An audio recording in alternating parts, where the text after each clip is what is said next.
होता है. So interim dividend is clear to everyone or not? Ma'am एक बार फिर मैम यस थोड़ा मैम, एक बार फिर से. Yes Okay, ma'am, I'm reiterating, I'm repeating this point.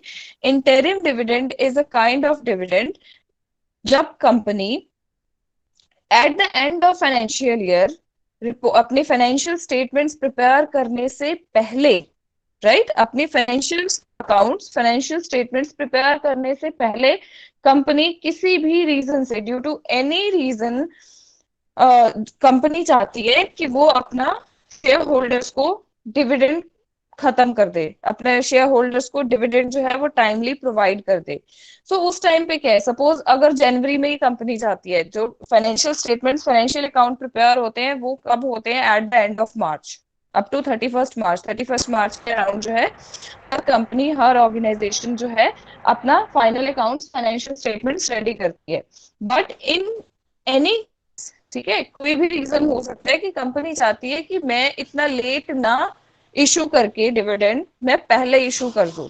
ठीक है, may be share holders force कर सकते हैं, या मे बी कंपनी बाद के बर्डन को रिड्यूस करने के लिए कर सकती है, राइट. तो वो क्या चाहते हैं, यानी कि मैम जो फाइनेंशियल ईयर होता है, हाँ, 31 मार्च, उसको उसके एंड पहले होने से यानी पहले, यस, बिफोर द जी प्रिपरेशन या ऑफ तो फाइनल जनवरी हो, अकाउंट्स. या जनवरी या दिसंबर, अगर हाँ जी, कंपनी चाहती है कि वो जो डिविडेंड है उसको हम पेड कर दें. यस. तो अब उनको क्या Yes. पता कि 31st मार्च तक एग्जैक्ट प्रॉफिट्स कितने रहेंगे.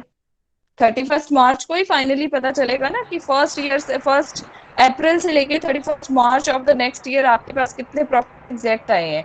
But if you want to declare the dividend before that date, 1 month before or 2 months before or 15 days before, then you do not know what the actual profit will be. Then the company declares dividend on the basis of expected profits. ठीक है, तो expected profits के basis पे जब भी company dividend decide करती है, dividend declare करती है, then pays the dividend to its share holders, then those dividends will be considered as interim dividend. Is it clear to everyone now or not? Okay ma'am, thank you, Yes, thank ma'am. You. Right? Thank you. Okay. Yes. Fourth kind of dividend is property dividend. Fourth kind of dividend is property dividend. इसके name से कुछ idea हो रहा है आपको? What kind of dividend it may be? Property जी ma'am, dividend. जी Yes. Ma'am. क्या आइडिया हो रहा है? Payment in the form of asset, मतलब कि हाँ, बिल्डिंग भी हो सकती है, कोई अपार्टमेंट दे सकते हैं या जमीन दे सकते हैं, ऐसा ऐसा. ये मतलब apart in apart the from form of. cash, yes, apart from cash, apart from bonus shares, if the company wants to issue or wants to provide the dividend in form of some assets, just like company is providing free gifts to the employees, company is providing, a vehicle to the employee, company is providing its stock to the employee. ठीक है, कोई उनको machinery gift कर रही है company, gift या फिर dividend की फॉर्म में प्रोवाइड कर रही है, जैसे कुछ आप कह सकते हैं, just like television, right, washing machine, right, vehicle, और the stock of the company. Stock of the company का मतलब होता है whatever the company manufactures, जो भी कंपनी मैन्युफैक्चर करती है, ये सर्विस प्रोवाइड करती है. Suppose if we talk about life insurance company, suppose there is an insurance company and that company wants to provide the dividend to its shareholders, but that doesn't wants to provide the dividend in form of cash. Company अपने dividend को cash form में या फिर interim dividend या फिर company shares form में dividend issue नहीं करना चाहती है. Then what the company can do, company अपनी कोई पॉलिसी अपने एम्प्लॉय के नाम करवा देती है. ठीक है, तो वो क्या हो जाता है, एसेट्स की फॉर्म हो जाती है. ठीक है, प्रॉपर्टी डिविडेंड हो जाता है. कंपनी अगर कोई मैन्युफैक्चरिंग कंपनी है, सपोज कोई टेलीविजन वाली कंपनी है या फिर कोई व्हीकल बनाती है कंपनी, तो अपने एम्प्लॉय को क्या कर सकती है, वो कार की फॉर्म में डिविडेंड दे सकती है. अगर कार मैन्युफैक्चरिंग कंपनी है तो अपना एम्प्लॉय को वो कार दे सकती है, सॉरी, शेयर होल्डर को कार की फॉर्म में प्रोवाइड कर सकती है. So this kind of dividend मतलब टेंजिबल एसेट्स होती हैं विच कैन बी टच्ड और सीन, और इवन इनटेंजिबल एसेट्स जब कंपनी प्रॉपर्टी के फॉर्म में, राइट, एसेट्स की फॉर्म में डिविडेंड देती है, then that we consider as property dividend. Is it clear to everyone? Yes ma'am. Okay, next comes scrip dividend. ठीक है, जो नाम से क्लियर नहीं होते वो डिविडेंड्स कौन से हैं? एक तो इंटरिम डिविडेंड है, एक है scrip dividend. So you must be cleared with these kinds of dividend जिनके नेम से कुछ आइडिया नहीं होता. ठीक है, so that is why you have to understand carefully, बहुत ध्यान से समझना पड़ेगा इसको. So scrip dividend, scrip dividend जो होता है वो ना तो प्रॉपर्टी की फॉर्म होती है, ना वो कैश फॉर्म होती है, ना वो बोनस शेयर्स की फॉर्म होती है. Then what the scrip dividend is? Scrip dividend is a promissory note to pay the share holders letter.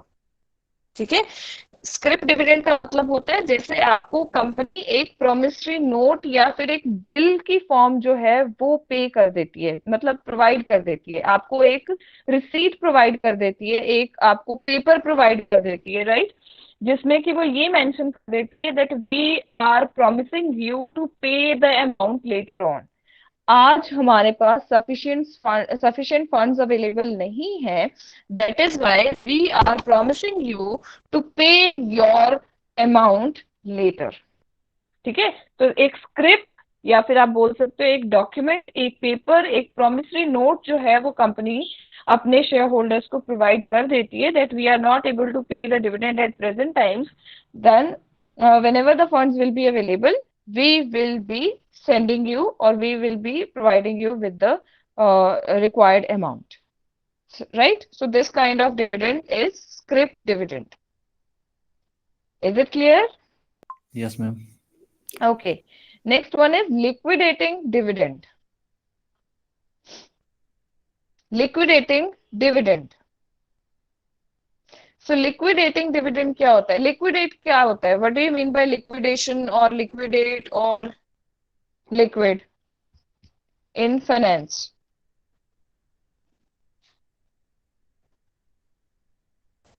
Anyone?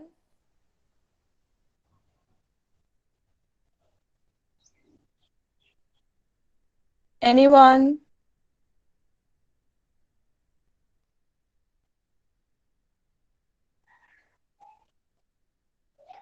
Okay. So liquidating dividend क्या होता है? ध्यान से समझना है इसको भी. When company is about to wind up, या कंपनी जब लिक्विडेट होने वाली है या वाइंड अप होने वाली है, देन कंपनी क्या करती है? अपने जो अपना शेयर होल्डर है उसकी ओरिजिनल कैपिटल, ठीक है, जितना उसने कंट्रीब्यूट किया था, जितना उसने इन्वेस्टमेंट की थी, राइट, अगर वो कैपिटल को कभी भी अपने शेयर होल्डर को एज अ डिविडेंड रिटर्न कर देती है, then that amount or that dividend will be considered as liquidating dividend. ठीक है, जितना शेयर होल्डर ने, the amount the shareholder and or shareholders invested in the company in the very beginning, जो भी original amount, जो भी actual amount share holders ने अपने उस कंपनी में इन्वेस्ट किया था, जब उस अमाउंट को as a dividend company return कर देती है to its share holders, then that amount और that dividend will be considered as liquidating dividend. Right? So these were the kinds of, or these were the forms or types of dividend: cash dividend, bonus or stock dividend, interim dividend, property dividend, scrip dividend, and liquidating dividend. Is it clear to everyone or not now? Yes ma'am. Yes ma'am. Anyone जिसको dividend के meaning, definition और forms में, types में कोई problem है in any point, then they may let me know.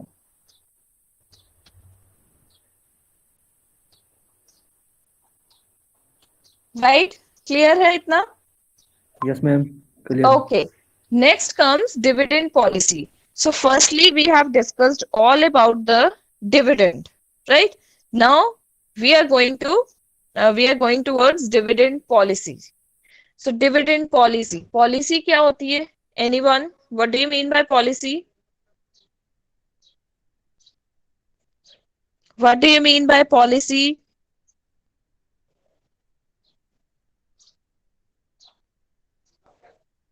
No,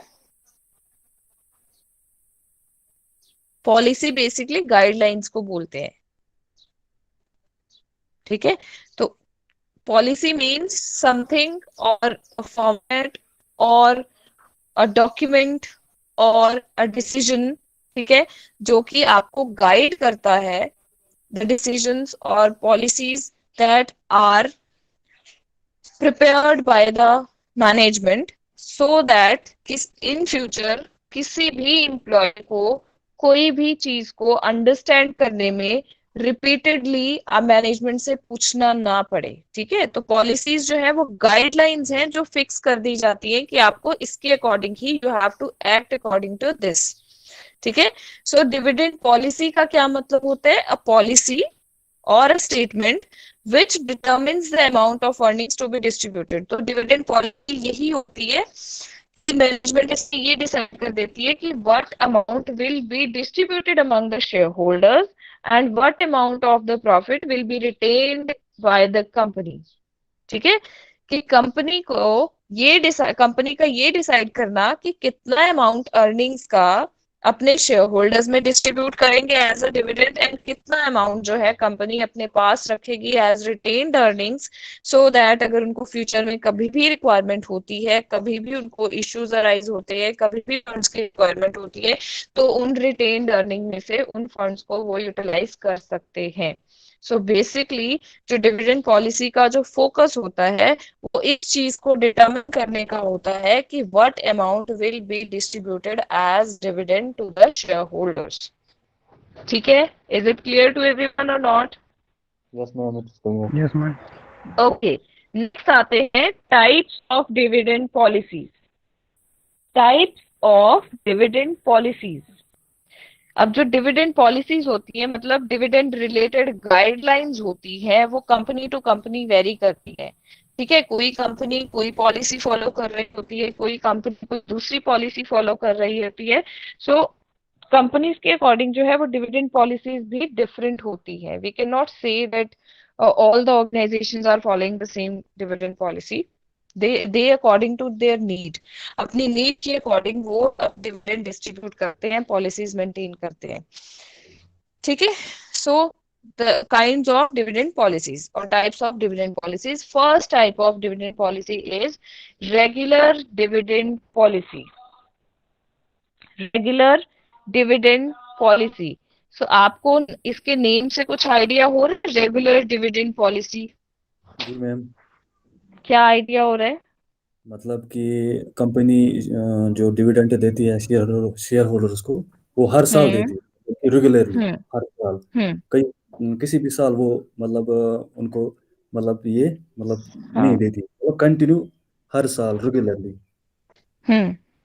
बिल्कुल ठीक है, exactly. So what regular policy illustrates, regular dividend policy क्या कहती है या क्या होती है? According to this policy a company has to divide the dividends or has to pay the dividends to its shareholders on regular basis। Regular basis का ये मतलब नहीं होता that it has to pay the dividend on each fortnight or after 30 days or after 2 months। No, means regular basis। Regular basis means every year, ठीक है। ऐसा हो सकता है कि कभी किसी ईयर में उनके अगर प्रॉफिट्स लोअर हैं देन वो अपने प्रॉफिट्स को अपने पास रख सकती है या कम डिविडेंड डिस्ट्रीब्यूट कर सकती है, but the company is always suppose to pay regular dividends. Is it clear to everyone? Yes ma'am. Yes ma'am. और ये जो है रेगुलर डिविडेंड पॉलिसी वही कंपनी फॉलो करती है जिनको ये पूरा आइडिया होता है या फिर बहुत ईयर्स से उनका ये एक्सपीरियंस होता है, उनकी कंपनी के जो प्रॉफिट होते हैं वो कंसिस्टेंट होते हैं। कंसिस्टेंट का मतलब है कांस्टेंट होते हैं कि उनको हर साल प्रॉफिट्स ही होते हैं। किसी एक पर्टिकुलर ईयर में किसी एक ईयर में ऐसा हो सकता है कि उनके प्रॉफिट्स जो है वो डिक्लाइन किए हो या वो लॉसेस में नहीं हो, but most of the times ऐसी कंपनी जिनको जो सेल्फ कॉन्फिडेंट होती है और जिनका एक्सपीरियंस होता है या जिनकी पास्ट हिस्ट्री ये कहती है, जिनकी हिस्ट्री ये कहती है कि उनके जो डिविडेंड्स हैं, जो जो उनके प्रॉफिट्स हैं वो क्या रहे हैं, रेगुलर रहे हैं, राइट। सो ऐसी कंपनीज रेगुलर डिविडेंड पॉलिसीज को फॉलो करती है। Is it clear? Next comes stable dividend policy. एक होती है रेगुलर डिविडेंड पॉलिसी और एक होता है stable dividend policy.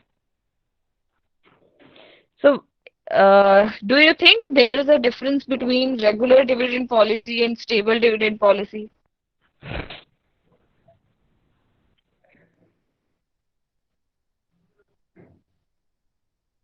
Yes, students, do you think there is a difference between regular dividend policy and stable dividend policy?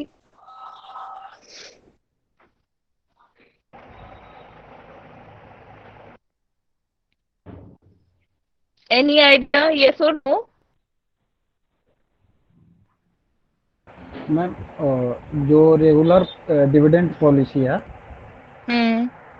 ये तो मान लीजिए कि एवरी ईयर दे रहा है, और स्टेबल में ये हो सकता है कि शॉर्ट टर्म में भी दे सकता है और लॉन्ग टर्म में भी। कोई इसकी कोई इसकी निश्चित गारंटी नहीं हो सकती है मेरे अनुसार मैम। ओके, चलो मैं आपको बताती हूँ रेगुलर डिविडेंड पॉलिसी और स्टेबल डिविडेंड पॉलिसी क्या होती है। इनके नेम से, इनके जो वर्ड्स हैं, इनसे आइडिया हो रहा होगा दैट बोथ आर सेम। ठीक है, किसी लिमिट तक ऐसे लगता है कि ये दोनों चीजें सेम है, रेगुलर और stable, but there is a difference between both of these. अब स्टेबल क्या होता है? स्टेबल में भी रेगुलर पेमेंट ऑफ डिविडेंड्स किया जाता है, राइट? बट देखो, रेगुलर डिविडेंड पॉलिसी क्या कहती है कि कंपनी हर ईयर जो है अपने शेयर होल्डर्स को डिविडेंड प्रोवाइड करेगी।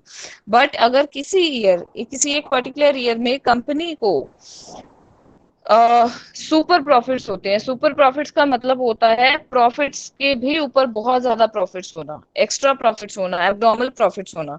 उस केस में कंपनी अपने शेयर होल्डर्स को एक्स्ट्रा डिविडेंड नहीं देती है। According to regular dividend policy, company अपने शेयर होल्डर्स को एक्स्ट्रा प्रॉफिट्स में से एक्स्ट्रा डिविडेंड नहीं देती है, right? But in the stable dividend policy, ठीक है, in the stable dividend policy company के पास जितने भी प्रॉफिट, जितने भी लॉसेस रहे, कंपनी उनके जो डिविडेंड होते हैं उनमें रेगुलरिटी या स्टेबिलिटी रखती है। आइडिया हुआ? Yes ma'am. कोई कंफ्यूजन तो नहीं है इसमें रेगुलर डिविडेंड पॉलिसी और स्टेबल डिविडेंड पॉलिसी में? No ma'am, no ma'am. ठीक है, स्टेबल का मतलब है एक बार कंपनी मैं स्टेबिलिटी मेंटेन करके रखना चाहती है लॉन्ग टर्म तक, तो वो रेगुलर डिविडेंड्स प्रोवाइड करती है। स्टेबल मतलब वो रेगुलर डिविडेंड्स प्रोवाइड करती है in order to maintain the stability, कि किसी पर्टिकुलर ईयर में हमें भी लॉस ना हो, एम्प्लॉइज को भी शेयर होल्डर्स को भी लॉस ना हो, और लॉन्ग टाइम तक हम सर्वाइव करें और यहाँ पे कोई डिफरेंस ना आए, कोई वेरिएशन ना आए कि अगर हमारे पास एक्स्ट्रा प्रॉफिट्स हैं तो हम एक्स्ट्रा पे करें। मतलब ये कंसिस्टेंसी मेंटेन करके रखती है, स्टेबिलिटी मेंटेन करके रखती है। बट रेगुलर डिविडेंड में क्या होता है, अगर कंपनी को एक्स्ट्रा प्रॉफिट्स भी हो जाते हैं देन कंपनी रेगुलर डिविडेंड ही देती है, एक्स्ट्रा डिविडेंड नहीं देती। But this is not in the case of stable dividend policy, right? Yes ma'am. ठीक है, ओके।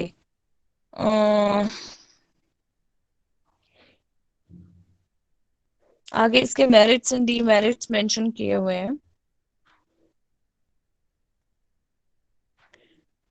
एक बार एक चीज करते हैं, आपको मैं रेगुलर डिविडेंड पॉलिसी की पूरी एक्सप्लेनेशन यहाँ से, बिकॉज आप यहीं से करना है, इसमें बहुत अच्छे नोट्स मेंशन हैं, बहुत अच्छे नोट्स दिए हुए हैं, तो मैं आपको रेगुलर डिविडेंड पॉलिसी का फुल यहाँ से रीड आउट करके और एक्सप्लेन कर देती हूँ, और स्टेबल डिविडेंड पॉलिसी का भी, ताकि अगर आपके पास थोड़ा सा भी माइंड में आपके डाउट है तो वो ना रहे। ठीक है, according to this explanation, regular dividend policy क्या कहती है? Under this type of policy, company has the policy of paying the dividend to its share holders every year. ठीक है, रेगुलर डिविडेंड पॉलिसी में कंपनी क्या करती है? एवरी ईयर शेयर होल्डर्स को प्रॉफिट या डिविडेंड डिस्ट्रीब्यूट करने का पॉलिसी मेंटेन करती है। When the company makes abnormal profits, then the company will not pay any extra profit to its shareholders completely. Rather, it will distribute lower profit in the form of dividend to its shareholders and keep the excess profit with it. Company क्या करती है, अगर company को abnormal profits हो भी जाते हैं तो कंपनी एक्स्ट्रा प्रॉफिट्स अपने शेयर होल्डर्स को नहीं देती, बट जितना उनका डिविडेंड रेगुलर बनता है उतना उन प्रॉफिट से कम, लोअर प्रॉफिट ही उनको प्रोवाइड करती है and keep the extra profit with it, और बाकी जो एक्स्ट्रा प्रॉफिट होता है वो अपने पास रखती है. And then suppose the company makes loss, अगर कंपनी को लॉस होता है then also it will pay to its shareholders under regular dividend policy. अगर कंपनी को लॉस भी हो जाता है तब भी क्या किया हुआ है कंपनी ने, जिस ईयर में एक्स्ट्रा प्रॉफिट्स हुए थे उसमें उन्होंने एक्स्ट्रा डिविडेंड नहीं दिया था, बट जिस ईयर में, पर्टिकुलर ईयर में लॉसेस हुए हैं वो अब अमाउंट वहां से उन्होंने लेके और अपना यहाँ पे उसको रेगुलर डिविडेंड पॉलिसी के अंडर कवर अप कर दिया. This type of dividend policy is suitable for those companies which have constant cash flows and have stable earnings. वही चीज जो मैंने आपको एक्सप्लेन की थी कि ये उन कंपनीज के लिए होता है, ऐसी companies regular dividend policy decide करती हैं या फॉलो करती हैं जिनके पास रेगुलर इनकम रहती है. मोस्ट ऑफ द टाइम्स जिनको ये होता है, श्योरिटी होती है या फिर उनका हिस्ट्री ऐसा रहा होता है दैट राइट.